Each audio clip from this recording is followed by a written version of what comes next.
Today I'm going to introduce you to the most amazing people behind the homeless pet clubs. These are the people that are using communities and social networking to get dogs out of rescue shelters and into homes. It's taking pet adoption to a whole new level. I'm Victoria Stilwell. Join me as I travel the US and discover stories of dogs and humans impacting each other's lives for the better. This is American Dog.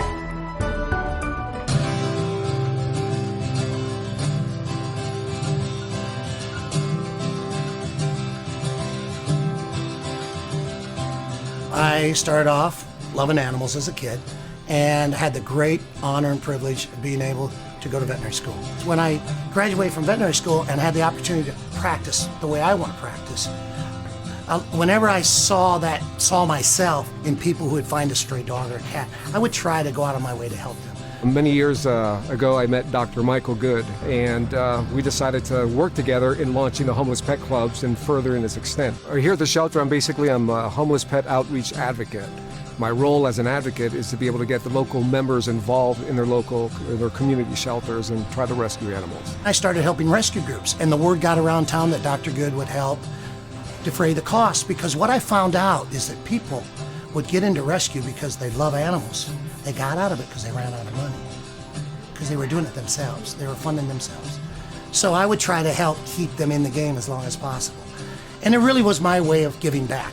Dr. Good and I go back about 15 years, and he's definitely been an inspiration to me, especially as it relates to animal rescue. I've seen him really leverage his practices and his business to help support animals and help animals as much as possible. As I started working with rescue groups, there came a time and place when one of the local shelters here, Fulton County Animal Shelter, since the mid-60s was run by a humane society here in town, and they were paid a contract by Fulton County to pick up all the stray dogs in greater Fulton County. And they would take them to a facility off of Marietta Boulevard in the worst part of town. And what they would do is they would cherry pick the most adoptable, 1-2%, take them up to their no-kill humane society and tell the Atlanta community that come adopt from us because we're no-kill. The other 98%, no one knew they were over there. And so they would be, and back then, because we're talking about 70s, 80s, 90s, early 2000s, 3 days hold and then they euthanized. Well, they finally got caught with their pants down and were fired by Fulton County Commission, and this group called Southern Hope, a bunch of little old ladies who I'd been providing veterinary care for, they got the temporary contract, but they needed a veterinarian to be their medical director, and they couldn't really afford one. So they asked me if I would be their medical director. And I said, sure, put my name on the table. I don't care, give me a phone call if you have any questions. Oh no, Dr. Good, you gotta go down there every day for 3 hours, 7 days a week. And you gotta administer these animals, whatever. But Dr. Good, we are gonna try to make a difference down there. We're gonna let people know this place exists. We're gonna do open adoptions. We're gonna work with rescue groups. We're gonna do transport. We got all these great ideas. This was early 2000. And I said, well, I'm a busy guy. I got 7 veterinary hospitals. But you know what? Let me come down there, see what the situation is, and see if I can talk one of my vets that works for me, who's maybe right out of school, and who's idealistic, wants to make a difference. And maybe they can, because they were paying like $50 a day for the 3 hours down there. So I go down there, Victoria, and I walk in this place. And, I'm a dog and cat lover. I got both as pets. There's one big room where they got all the cats crammed in. And you know how cats are, they gotta have their space. And it was just, you could just tell they were all freaking out. And then in the runs, they had like 60 runs. This place was just an old building. And on the runs, it said Monday, Tuesday, Wednesday, Thursday, Friday, Saturday, Sunday. Monday, Tuesday, Wednesday, Thursday, Friday, Saturday, Sunday. So what happened when all these trucks go out, and this went on for 50 years, 45 years, pick up all the stray dogs, come back. If it's Monday, they go on the Thursday runs. And if they're not cherry-picked, on Thursday, they're all liquidated. Well, I tell people I'm half German and half Italian. The German is why I'm successful. The Italian gets me in trouble because I was so ticked off about that. I said, I'll take the job. So for the next 3 years, I went down there every day, trying to make a difference. But the first thing when I got there, I got the unscheduled list of dogs and cats after people put to sleep, because there were so many coming in, and they needed time. It's like turning the Titanic. They needed time to implement all their policies so they could start putting a dent in this euthanasia. So we did the best we could, And every day I would take an injured dog and cat back, because back then, if they were injured, they could be put to sleep the same day. And that's how I started the Homeless Pets Foundation. And I got these clients and stuff. We built this all-volunteer organization. Within 5 or 6 years, we're doing 1,000 adoptions a year. Because after 3 years, they finally could afford to hire a vet, so I could back away. So then I was full in animal rescue. I work with a great group of people here at Macon County Animal Control. Our shelter director, John Hook, and Linda, our shelter manager, and our officers have been so receptive, and that's critical in our model working, is that the shelters be conducive to the program that we're trying to do. What made you join the Homeless Pet Club organization? When I heard all the things about how it could help the children, how it can help the animals, there's no way I could not become a part of this. Explain to me your role with the Homeless Pet Clubs. We go out and try to get the public schools to become involved with it, and we've had a very good success rate with that. We started in the winter of 2011 when I first heard about it, and it was something I immediately knew I wanted to do. I've been involved in animal rescue for a couple of years and wanted to bring it to my school. We get the word out for adoption by putting it on our blog. We have a Facebook page, and the kids make posters and flyers and put them around the school from time to time. They pass them out in the community so that the community is aware that these animals need homes. I have known Dr. Good for about 30 years, and we, over the years, talked about this wonderful vision he had about bringing animals and children, school kids, together. I do animal law as part of my legal life, and I write laws and things like that, but this was so interesting to me because I have myself 2 children, and I can see the light in their eyes when they talk about animals. So as time went on, I decided to go ahead and work for Homeless Pet Clubs. And then we expanded to business clubs and community clubs, and we've had a great outpouring from the community. They really want to help find these animals homes. And in the past 2 years that we've been doing it, it has made a tremendous impact on the shelter. As the shelter director, have you seen a difference in the numbers of dogs and cats that you've had in the shelter before you joined the Homeless Pet Clubs to now? It's been a huge difference. 2 years ago, before we started, if you look in our kennels, every cage was full. We'd have 60 to 80 adult dogs every day, even all year round. And now we have 8 to 12 adult dogs. My department was approached by the animal shelter director here, Miss Sue Garcia, told us about the program and mentioned the challenge of the Sheriff's Department to participate in the program. And it's a good cause to help the pets get adopted. Well, when we were contacted by the director of the animal shelter to participate in the Homeless Pet Club, we were very excited about it.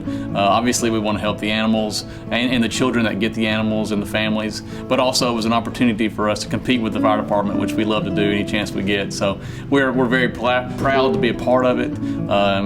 It feels very rewarding to us, and we're glad that we can help out. Take me through the process. Let's say I'm a business, or I'm a school, I'm a teacher of a school, and I want to form a club. What do I do? You can call the shelter. You can go online to the shelter's website, and they will take you through steps to do it, to fill out an application. That application comes to our coordinator for the Homeless Pet Club. She makes contact with you and finds out how you want to work your club, whether it's school, community, business, and then we set you up with an animal that you're going to sponsor and get adopted. I'm sitting there saying we do 1,000 adoptions a year, but then we do 200,000 euthanasias in Metro Atlanta a year. I said, I'm not even moving the meter. And it was just frustrating. And as luck would have it, or divine intervention, a client said, Dr. Good, my daughter just graduated from college. She teaches on the south side of town, and she's got a bunch of kids. They're doing career day. Can you go out there and talk on veterinary medicine? I said, sure. How old are they? They're 6, 7, and 8. So I drive down to Peachtree City, go in there. Took me a New York minute to tell 6, 7, 8-year-old kids what I do as a veterinarian. Well, I get a nice applause. 90 minutes they set aside for this little dog and pony show. And so to this young teacher's credit, because this is the foundation of the Homeless Pet Clubs of America, says, does anybody have any questions for Dr. Good? Well, there were 350 kids in that room. There were probably 500 hands went up in the air. And for the next 2 hours, I wasn't engaged with those kids as a veterinarian, but as an animal rescuer. Take a guess how many questions I answered. Zero. Every one of those kids told me a story about something significant. And it was very significant because they didn't leave anything out. And they made sure I heard every word. And they were so proud. And at that moment, Victoria, I said, wow, if we could get millions of kids all over this country telling stories about animals that don't have homes, and because they're telling that story, the local shelter, Humane Society promises we won't put it to sleep. That's how it started. What we've done here using the model is basically just telling people to use the resources that they have available to be the voice for homeless pets. And that's the key to our program, is to be the voice. We've always preached to people, if you can't adopt a pet, perhaps you can foster one. If you can't foster a pet, perhaps you can be the voice for that pet or volunteer at the shelter. And through the community, that the individuals who have adopted and fostered and helped rescue animals, we started work together with them and getting more organized in our efforts. Instead of being in different places trying to do different things, we've organized our efforts and come with a nice plan to be able to get the voice out for some of these homeless pets. And we've used a lot of different mediums for that. We've used advertising on billboards, we've used Facebook. Social media has been tremendous in our cause. We started with school clubs. But then I do a radio show. One of our listeners runs a big skyscraper business. Downtown has all these big shot Googles in there, FDIC, all these. And they were having a big thing for all their tenants. I said, Dr. Good, I listen to you on the radio, love what you do. Why don't you bring some dogs down and maybe we can get them adopted, some of these rich folks that work here. And I thought about it. I said, well, they're in suits. They're coming out to have, a hot dog and get a little fresh air in the May. They're gonna look and, I got 2 dogs, out of here. Let's start business clubs. So I made that makeshift brochure and I asked these businesses, hey, I know you can't adopt, you can't foster, but why don't you sponsor one of these? Get your 100 people in your office, tell a story, get on all that social networking. When it gets adopted, we'll email you and say throw an office party. They said, cool, we can do that. Every person that came by said, that's easy.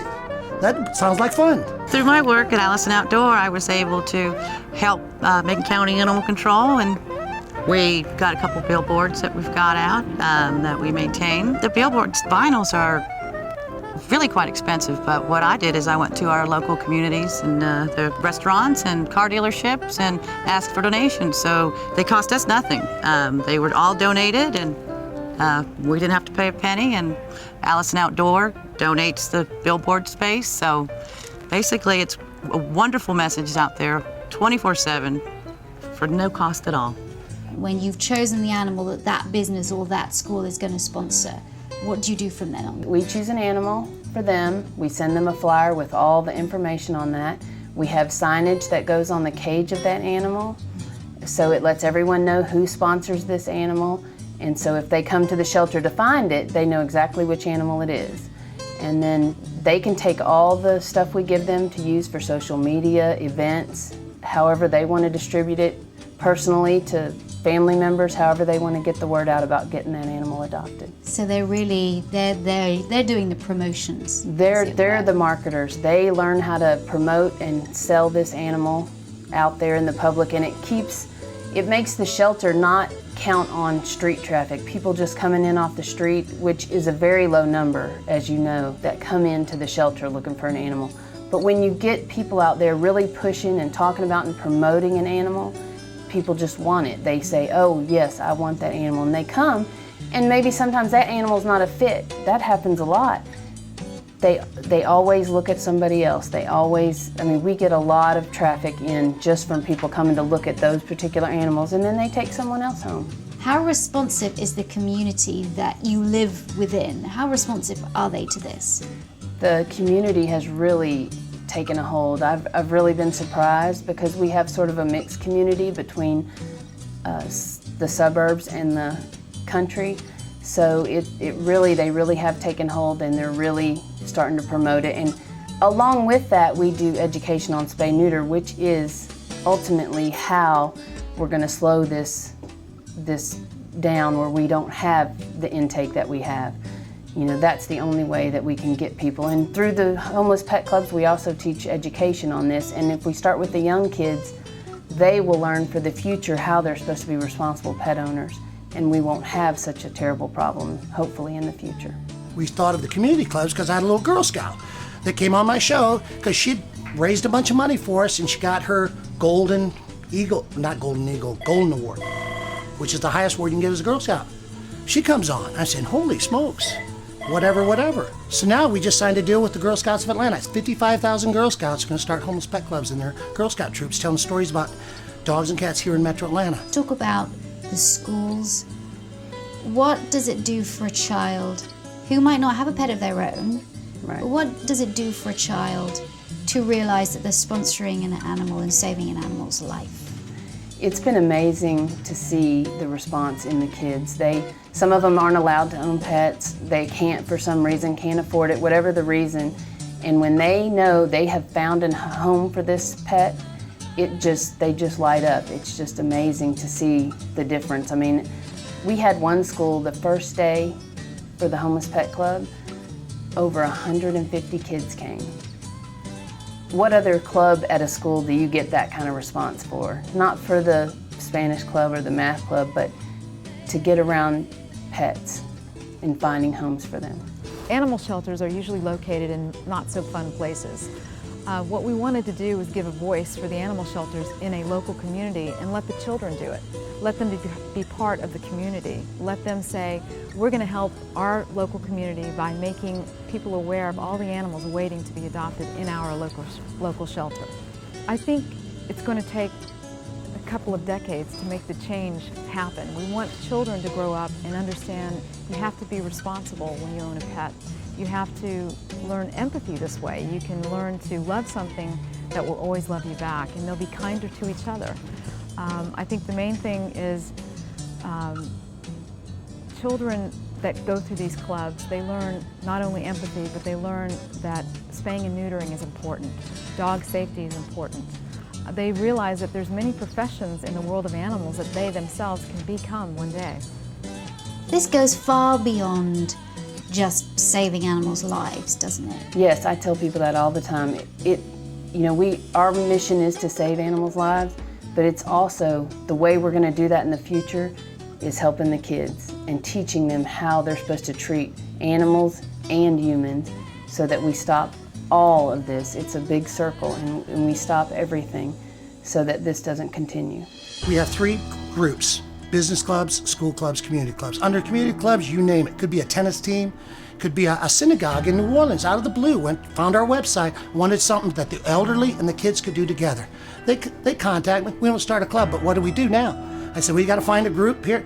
I'll fly out there, maybe help. No, that's okay. She had a cat sanctuary within 2 days that they're going to sponsor for. And I promised them I'd fly out there and see what's up. And she got a private school. These people just take to this because it's so easy and so fun. What we would like to see is this go global, because there's a child on every continent that cares about animals, and there's a dog and a cat in a cage somewhere in that same community that needs a home. So there are no boundaries on the homeless pet clubs. We want to see this grow nationally and then take it internationally. People want to help. They want to help. They just don't know how. They think I'm just one person. What can I do? That's what I was thinking. And if you search, you can find something that you can do. And if everybody does a little bit of something, great things can happen. We're just trying to provide people an opportunity to help save a life and not make it too hard on them. And that's the history of this thing. It's just a little bit of luck and a little maybe divine intervention, but the common denominator is I think all of us want to help wherever we can. And I think whoever said it best. You measure a society by how it treats the least amongst them. And I'd like to think this is going to make a difference on a lot of levels. Thanks to the work of Dr. Good and the amazing homeless pet clubs, thousands of animals' lives are being saved. I'm Victoria Stilwell for American Dog.